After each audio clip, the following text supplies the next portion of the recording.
Se você tocar uma nota sequer nesse piano, eu me caso com você. Beatriz berrou a provocação em meio a risadas, erguendo sua taça para uma plateia de 200 convidados. A gargalhada foi geral, com uma única exceção. Lucas, negro, de estatura magra, vestindo o uniforme de serviços gerais do hotel, com um pano de limpeza e um balde nas mãos. Ele estava apenas fazendo seu trabalho, recolhendo copos, quando seu corpo roçou o pedestal do piano de cauda.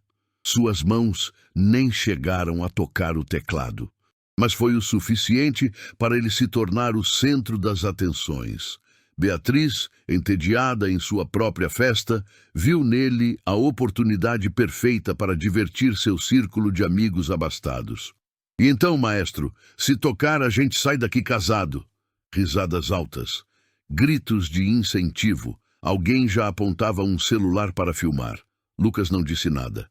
Apenas fixou o olhar no piano. E em seguida, nela. Havia uma profundidade em seus olhos que ninguém ali soube decifrar. Nem mesmo Beatriz. E o que foi? O gato comeu sua língua! Ela instigou. Ele não deve nem saber onde fica a nota dó!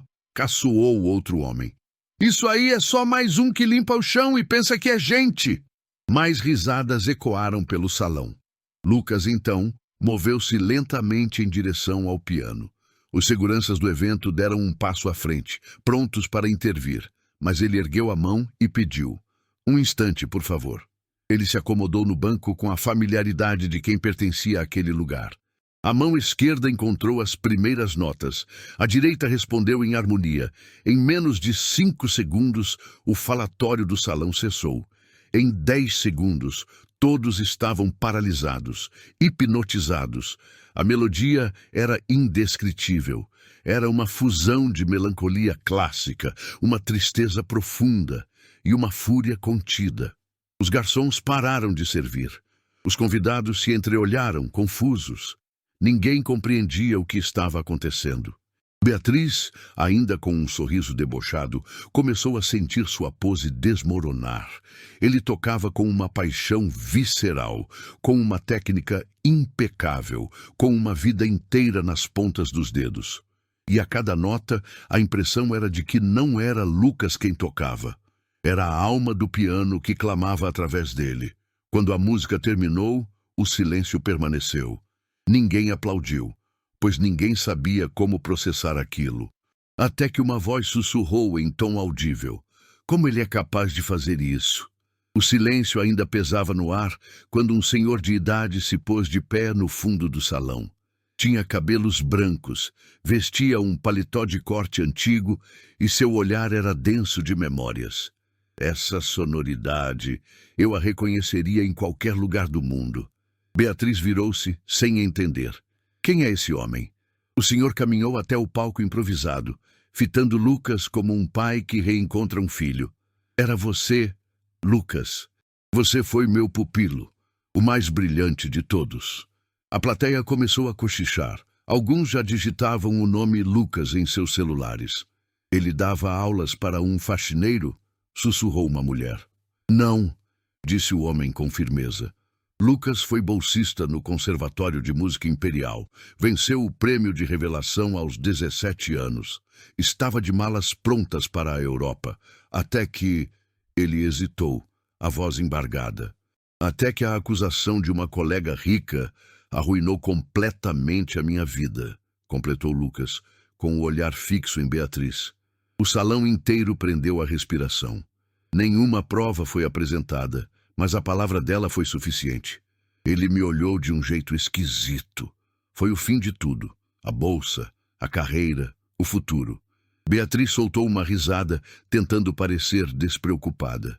Pessoal, vocês não vão cair nessa historinha, né? Achar que esse homem é um gênio incompreendido? Olhem para ele. O velho professor virou-se para ela, o desprezo estampado no rosto. Olhar para ele? É só isso que você sabe fazer? Olhar, sem jamais escutar? Um rapaz mais jovem interrompeu. Cara, acabei de ver esse vídeo no Reels. Já passou de 200 mil visualizações. Outro acrescentou. O Rafa Guedes postou nos stories, e o título dizia: "O faxineiro que calou a elite com um piano". Beatriz ficou pálida, sem palavras. O velho olhou para Lucas. "Eu faço parte do júri do Grande Prêmio Nacional, que acontece em 2 meses. Quero que você se inscreva. Agora." Lucas balançou a cabeça. "Eles nunca vão me aceitar. Eles não terão como te impedir se for ao vivo. No palco principal, com todas as câmeras ligadas, você vai mostrar a eles quem você realmente é." Lucas olhou ao redor. As mesmas pessoas que zombaram dele agora desviavam o olhar. Beatriz tentou soltar mais uma piada, mas a graça havia se perdido. O velho concluiu: "Você já perdeu tudo o que tinha, Lucas. Mas ela..." Ele apontou para Beatriz. "Ela tem um império inteiro a perder." Lucas assentiu. A batalha estava apenas começando. Na manhã seguinte, o vídeo dominava a internet. Faxineiro impõe lição de humildade à elite. A justiça em forma de melodia. Lucas, a história do prodígio silenciado. Enquanto o país assistia perplexo, Beatriz ria. Um riso nervoso, amargo. "Estão tratando esse sujeito como se fosse um Beethoven." Ela gravou um vídeo para suas redes sociais, sorrindo para a câmera. "Amores, calma. Foi uma brincadeira. Ele tocou super bem, ok? Mas casar? Fala sério, né? Era ironia. Eu sou uma mulher com certos padrões." Ao fundo, champanhe e risadas ensaiadas. Na seção de comentários, uma enxurrada de críticas. "Isso não foi ironia, foi preconceito. Você debochou dele. Agora lide com as consequências. Ele não limpa o chão, ele purifica a alma com música." Mas Beatriz não se intimidou. Pelo contrário, passou a conceder entrevistas, pintando-se como a vítima. "Agora eu sou a errada por interagir com um funcionário?" O mundo enlouqueceu. Ele deveria era me agradecer pela visibilidade. Enquanto isso, Lucas treinava. Sem um piano, ele usava um teclado antigo que um amigo lhe emprestou. Por vezes, praticava nas salas de eventos vazias do hotel durante a madrugada. Maestro Arthur Valença, seu antigo mentor, o orientava. "Você precisa fazer exatamente o que ela não espera. Vencer? Mais do que isso, você vai terminar sua apresentação com uma dedicatória a ela, em público, da qual ela não poderá escapar." Lucas o olhou confuso. "Acredite em mim, a derrota dela não virá com barulho, virá com o mais absoluto silêncio." Os dois traçaram um plano. Lucas se inscreveria na Competição Internacional de Virtuosos, um evento de prestígio com transmissão ao vivo e jurados de renome mundial. A grande ironia? Beatriz, usando a influência de sua família, havia sido convidada para ser jurada honorária, uma manobra da organização para atrair um público mais jovem. Ela estará lá, no centro do palco, distribuindo sorrisos. Mal sabe ela que o último competidor da noite será você, explicou o maestro Valença. "E se tentarem me impedir?" hesitou Lucas. "A inscrição é aberta. Ela não tem poder para remover seu nome, apenas para tentar te diminuir com o olhar. Mas ninguém vai conseguir ignorar a música que você vai tocar." Por semanas, Lucas ensaiou em segredo. Beatriz, em contrapartida, mergulhava cada vez mais em sua arrogância. Publicava vídeos zombando da situação, comprava engajamento e pagava influenciadores para defenderem que tudo foi um grande exagero. Finalmente, o grande dia chegou. O Teatro Municipal estava lotado. A plateia era uma mistura de críticos musicais, artistas consagrados, socialites e a imprensa cultural. No camarim, Lucas ajeitava o paletó emprestado, enquanto o maestro Valença apertava seu ombro. "Lembre-se, não toque para eles, toque para a história." Enquanto isso, Beatriz tomava seu lugar na mesa do júri, com um vestido extravagante. Sorria para as câmeras, mas por dentro, uma ansiedade a consumia. Ela estava convencida de que Lucas não teria coragem de aparecer, que a história já havia sido esquecida. Ela não poderia estar mais enganada. Nosso próximo concorrente, Lucas Almeida. anunciou o mestre de cerimônias. A câmera focou no rosto de Beatriz. Ela paralisou. O quê? Um burburinho tomou conta da plateia. Lucas entrou, caminhou até o piano sem emitir uma palavra. Fez uma leve reverência ao público e sentou-se. Beatriz se agitava na cadeira, furiosa. Isso é algum tipo de piada? Quem permitiu isso?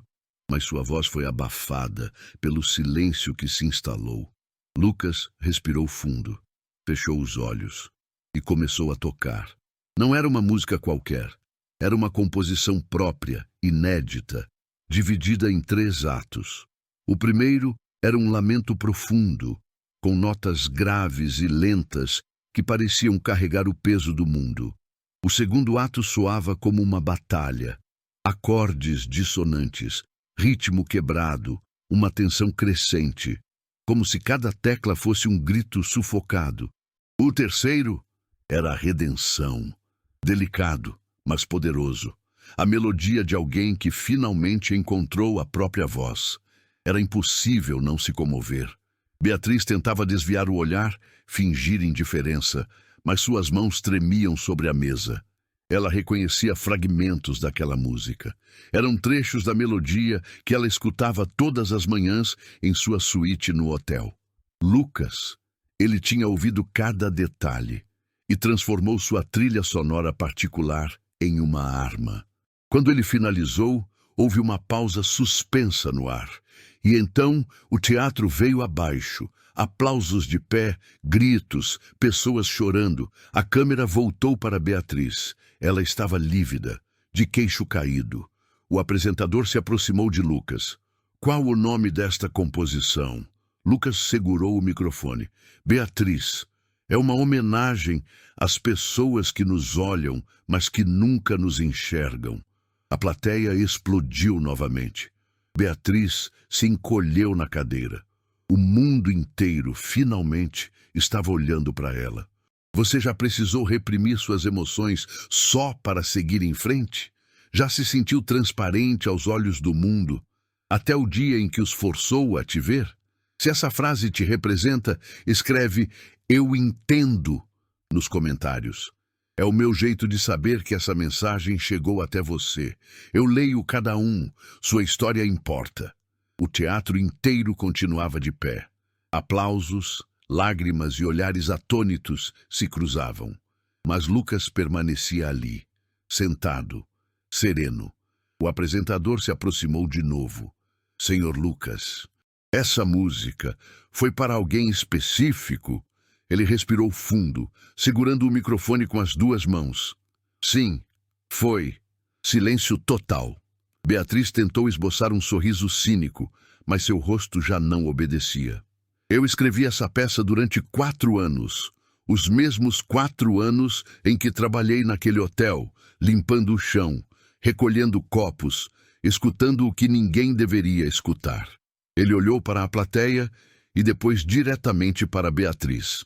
Ela ouvia a melodia original todas as manhãs. Durante a yoga, dizia que era sua música favorita.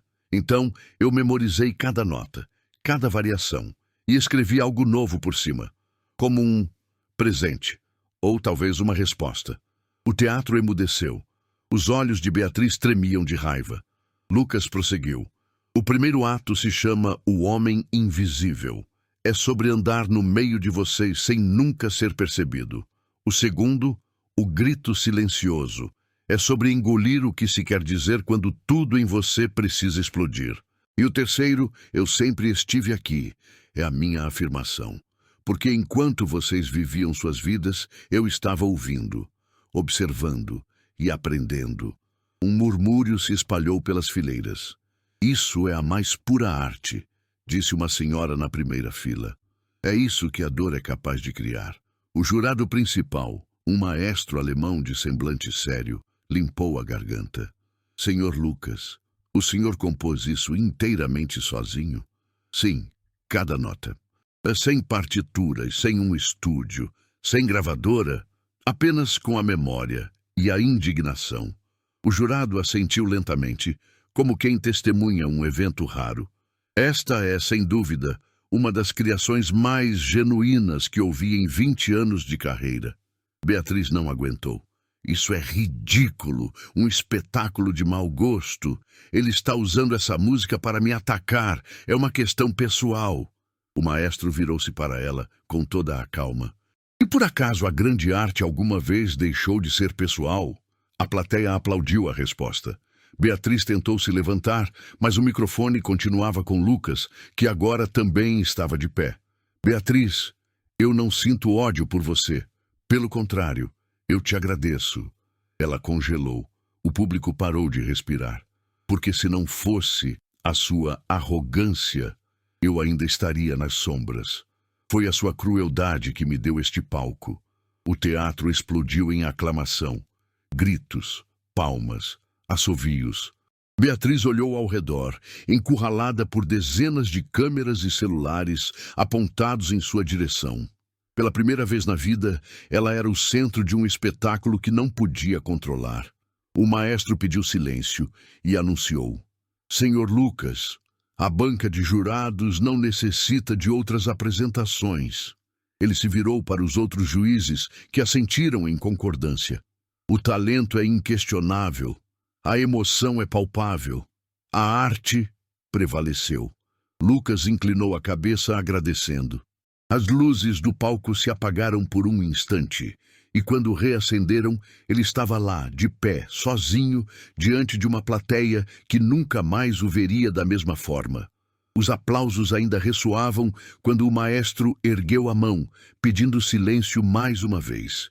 Antes de declararmos o vencedor, um assunto precisa ser resolvido.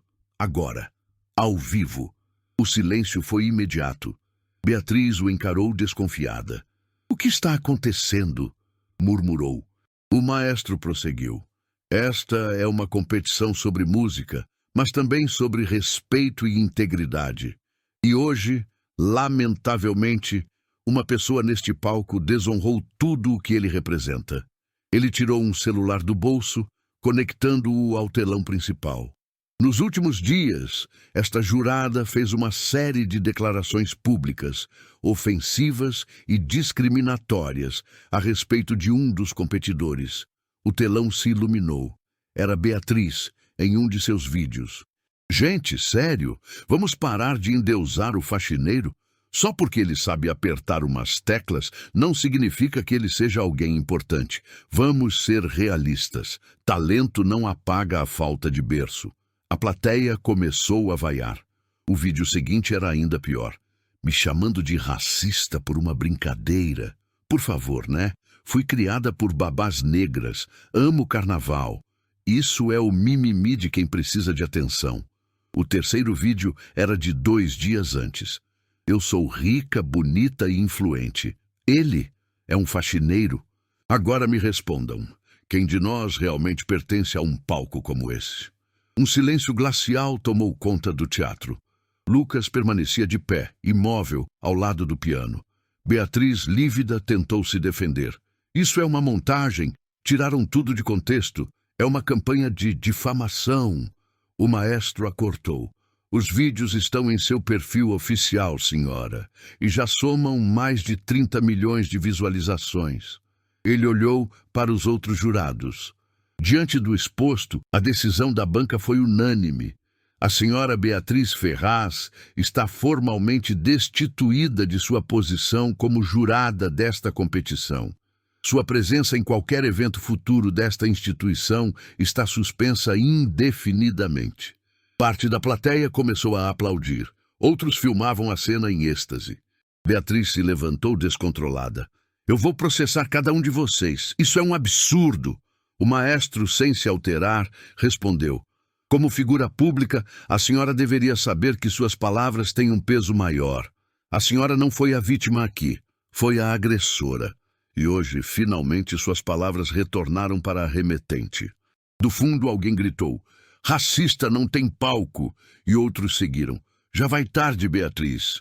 Ela tentou sair pela lateral do palco, mas foi seguida por um corredor de olhares de desprezo e lentes de câmeras. Cada passo humilhante foi registrado, cada lágrima de raiva filmada. Enquanto isso, Lucas era anunciado o grande vencedor. Com uma média final de 98 pontos, a maior nota da história desta competição, o primeiro lugar é de Lucas Almeida. Ele não sorriu. Apenas cerrou as pálpebras e liberou o ar dos pulmões, um sopro que parecia carregar o fardo de uma vida inteira. O maestro Valença subiu ao palco e o abraçou. Você não venceu apenas por você, meu rapaz. Venceu por todos aqueles que nunca tiveram a chance de serem ouvidos. Um representante de uma gravadora internacional já o esperava com um contrato. Uma bolsa de estudos integral para a Juilliard foi anunciada. O nome de Lucas estava em todos os portais de notícias. E Beatriz desapareceu do palco, mas não das manchetes. Influenciadora é cancelada ao vivo após humilhar pianista. Beatriz Ferraz é expulsa de prêmio de música. Justiça poética. O faxineiro que se tornou rei. A plateia inteira se virou para Lucas, aplaudindo sem parar. Pela primeira vez, ele era visto. De verdade. Beatriz corria pelos bastidores do teatro como se fugisse de um incêndio.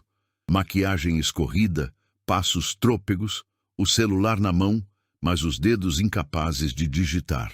Lá fora, uma pequena multidão se formava na saída dos artistas, mas não era por ela. Eles queriam ver Lucas, queriam um autógrafo, uma foto, uma palavra.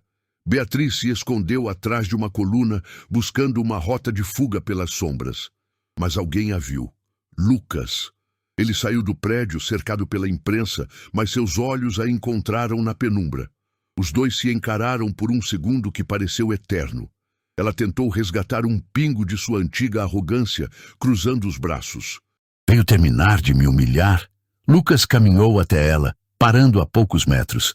Olhou diretamente nos olhos que antes o viam como um objeto e disse, com a voz calma e inabalável, eu não preciso fazer isso. O seu próprio silêncio já fez. Ele lhe deu as costas. Deixou Beatriz ali, sozinha, engolida pela própria vergonha. Quando ele passou pelo público, um corredor se abriu. E pela primeira vez na história daquele teatro, um homem que limpava o chão saiu de lá, sob uma ovação. Não por piedade, mas por um profundo respeito. Um ano depois, o mesmo salão luxuoso do hotel agora sediava um evento diferente. Cartazes nas paredes anunciavam: primeiro encontro de novos talentos da música brasileira. No centro do palco, o mesmo piano de cauda brilhava. Ao lado, uma placa dourada dizia, doado por Lucas Almeida. No mesmo lugar onde um dia ele recolheu lixo e ouviu zombarias, Lucas agora ministrava uma masterclass para jovens bolsistas. Meninos e meninas da periferia, negros, indígenas, imigrantes, todos com um fogo nos olhos, todos com sonhos que se recusavam a morrer. Uma repórter o abordou durante o intervalo. Lucas, qual é a sensação de passar de um funcionário invisível a um dos músicos mais respeitados do país? Ele sorriu, secando o rosto. A verdade é que eu não passei a ser. Eu sempre fui. A única diferença é que agora as pessoas estão dispostas a escutar. E quanto a Beatriz, você soube o que aconteceu com ela? Lucas refletiu por um instante e respondeu sem nenhum peso na voz. Eu espero que onde quer que ela esteja, um dia consiga ouvir a música que ela mesma tentou silenciar. A câmera se vira para a pequena plateia. O maestro Valença está lá, aplaudindo com orgulho. Ao seu lado, uma garotinha de 8 anos toca no teclado a mesma melodia que consagrou Lucas, mas com uma diferença fundamental. O sorriso no rosto da menina não é de quem superou a dor. É um sorriso de pura alegria, de quem sabe que pertence àquele lugar, de quem vê um futuro brilhante pela frente. Lucas observa a cena em silêncio. Ele não tem mais nada a provar a ninguém. A câmera sobe, enquadrando um grande banner pendurado no teto. A melodia sempre encontra seu caminho. Enquanto a luz diminui, ouvimos a composição de Lucas, agora tocada por dezenas de instrumentos em ritmos diferentes, por muitas mãos. Não é mais apenas a história dele, é o som de uma nova geração. Se essa história te emocionou, deixa um like no vídeo. É o seu jeito de me dizer que vale a pena continuar trazendo narrativas que muitos preferem ignorar. E agora me diz aí nos comentários, de que cidade você está me assistindo? Eu leio absolutamente todos e faço questão de responder quem dedica um tempo para interagir. Se você, assim como eu, acredita no poder da arte e em viradas de jogo improváveis, se inscreve no canal. Nós estamos só no começo. E cada inscrição nova é o combustível que me move. E, ei, não vai embora ainda. Clica em um dos 2 vídeos que estão aparecendo na sua tela. A gente se vê lá.